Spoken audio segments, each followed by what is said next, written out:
Mr. Chairman, there are some Southern Cameroonians who are very strong with the regime. I can give you some of the names.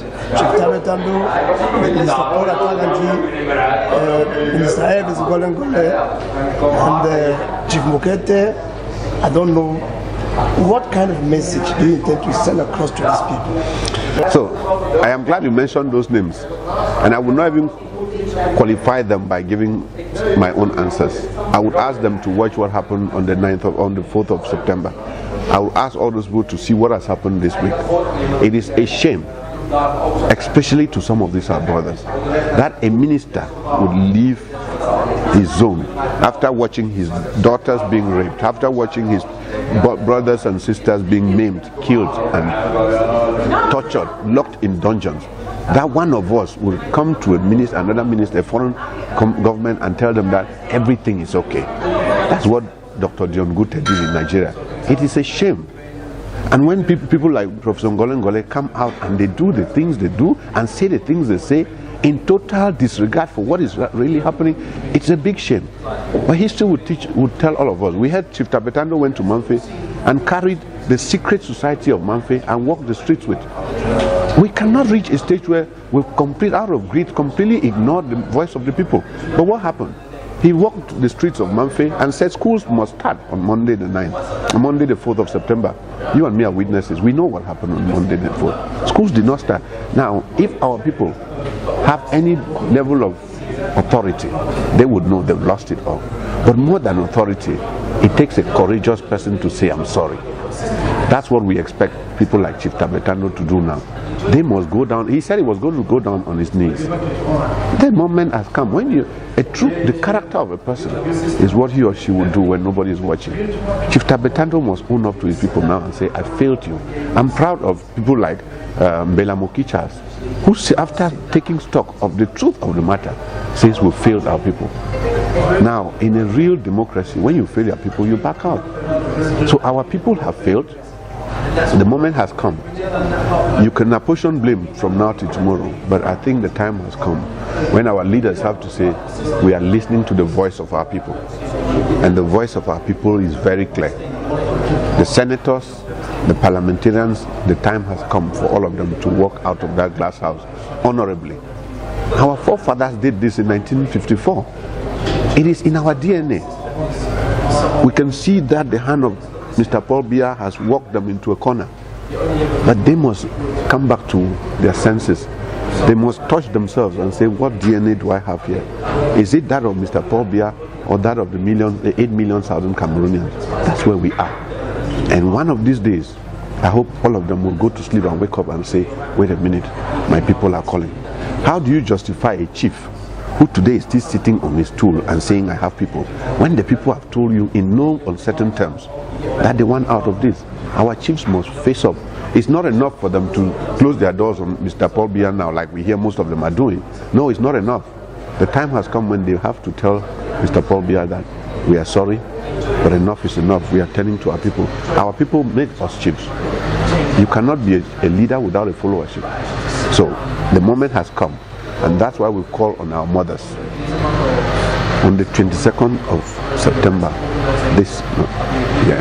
we've called on our mothers because the pain of what we are going through, it hurts you, it hurts me, we feel it, but nobody feels it more than the mothers. And I have received calls from women asking me, Sisiku, what do you want us to do? Because it pains a lot of our mothers to be in their homes looking around and their children have disappeared. We've asked them to stage a demonstration. Nobody is going to stop them. Paul Biya cannot stop them. He's already tried all his forces. Does he want to kill them? Our mothers have said they will go out on the streets and ask Mr. Paul Biya to bring all the children. Have you been thinking ever since you were elected as chairman of the governing council about the creation of a Southern Cameroon's army or defense force? Yes, of course. We go back to history. This whole mess really only happened in '61 because when we left the House of Chiefs, the Eastern House of Chiefs, and went over, we had a police force. We didn't have an army.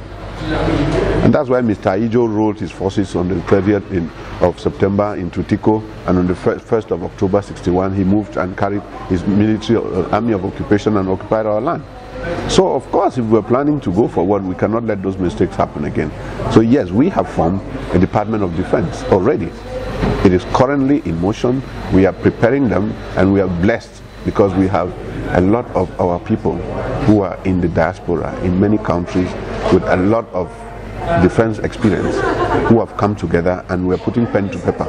A lot of work is being done, and our Department of Defense will hit the ground running, like the Department of Foreign Affairs we are preparing, like the Department of Education we are preparing, like the Department of Health. We're doing a lot of work, and trust me, let nobody make any mistake and think we are naive.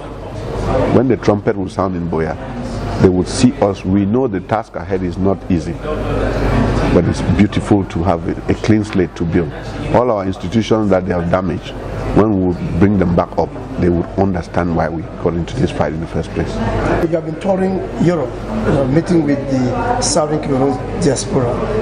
What kind of message have you been selling to them? I have asked Southern Cameroonians across the nations I've traveled whether they are happy where they are. And without exception, they are not. They are thankful to those countries that have accepted them.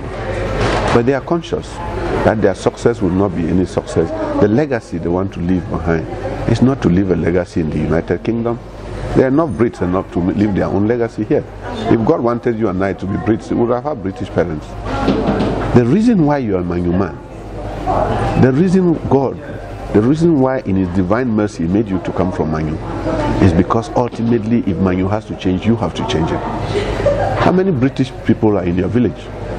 There's none. And even when they come there as expatriates. You come here as a foreigner looking for help. That's because you have no place you call home. That's why we are in this. And I've gone around, and the statistics are very annoying. When you go to a place like South Africa, a country that we were struggling to save only a few short years ago under apartheid, today we have more than 15,000 Southern Cameroonians in South Africa. That must make us to ask questions. Why? Equatorial Guinea, next door, small nation, has over 5,000 of our people. It is a clear indication that we don't have a place we call home. And that's why we are in this, because we are going to create a nation that is ours. We are going to build it with our hearts. It's a leadership issue. And I, in the current capacity as chairman of the Governing Council, I can assure everybody we are going to set institutions. I read a book that says why nations fail. The principal reason why nations fail is for lack of institutions. We carry authority and bless on one person, it becomes a small god. Ours would not be a nation of small gods, at least not in my time. Ours would be a nation governed by principles and by institutions. Mr. Chairman, we gather information that some people within the BR Francophone Betty Owondo regime are helping in the struggle with some kind of codified information. Is that true? Yes, it is true. Injustice anywhere is injustice everywhere. And some people in good conscience are not satisfied. Number one, with the way he's treating the situation and his general attitude towards people. So yes, because of that feeling they are providing us with information. That's why we know things before they happen, because the people they are telling us. And those people are not just, for the record, they are not just Southern Cameroonians in the military, in the police and in the gendarmes. No. Those people are Mamleke people, those people are Beti people, those people are people in the north, from the north of Cameroon. There are people from the east Cameroon, and there are people even from his own backyard. They Wondo Beti people. They are telling us things that he plans to do. All his wicked, atrocious things he plans to do to our people, they are telling us. We know what he plans to do. That's how we know that a few weeks ago they were cooked up another one that they were going to blow up the GC board, blow up Lycée Bileng. And then they have already arranged for some people who are going to be arrested, and the people are going to confess that the Secretary General and myself send them, the Executive Council send them. We know all these tricks they are preparing, but we know those things because people are consciously digging in. They are asking themselves, how much longer can we tolerate this injustice? How much longer can we tolerate this satanic regime? And so yes, we are encouraging our people to be conscious of this. You cannot in your true mind accept this injustice. You cannot, anybody, think of the girl who is raped and think of that girl being your daughter. That should trigger you to play on the side of justice. And that's what most people are doing. And we thank them so much. We continue to ask them to feel it in their hearts to provide us with information. Because one thing we really want to avoid is a genocide. And that's the impending signs. We're asking our people to help us avoid a genocide in our nation. Because any bloodshed in our nation is on Mr. Biya's head. We have called this a non-violent revolution, and we are going to keep it non-violent until we get to Buea. So, as chairman, you have just confirmed to Cameroon Concord News Group that you are getting intelligence from Francophones helping this struggle. We are getting information from all the right-minded people in Cameroon, within and without, who are conscious of what is happening. And that I'm insisting on Francophone. Oh yes. If you want that answer as a yes or no, politicians don't answer yes, no questions. But I'm not a politician, and I'm an activist. And so if that question is a direct yes, no answer, I would say yes, we are getting intelligence information from the Francophones as well as the Southern Cameroonians. One last question. Do you have a mandate as the chairman of the governing council? Do you have a mandate? Well, mandate as in, yes, we have a conclave that voted me as the chairman of the governing council. And let me take this to clear the air. Some people are still calling for elections or somehow some legitimacy. It is very clear to me that if you got up any time in January, the early days of January, and you ask people who is leading this struggle, without a shred of doubt, most people will tell you Barrister Nkomo Felix was leading this struggle. If you got up in March at any time and asked people that who's leading this struggle, nobody would doubt that they would tell you is Mark Barretta and Tapang Ivo. In spite of the fact that these groups have been there, many people will tell you without blinking. I don't need to, I'm not in this, it's not a celebrity contest. But when an old mother who's like 80-something, 90-something years old says they have a leader, I am almost certain the woman was referring to me. So I'm not going out there to claim. A person doesn't make a name, a title doesn't make a person. A person makes a title.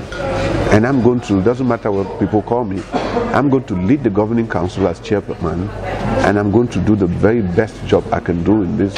And people must remember, these are jobs that we are doing from our hearts. Everybody who's pouring everything they have in this is doing it from his heart. And because we don't get paid for this, but we're coming with it, with everything we've got, knowing that at the end we'll free our people. It's a fight worth fighting. It's a fight worth dying for. Sissoko, thank you very much for your time. It was nice having this conversation with you. God bless you. Thank you, my brother.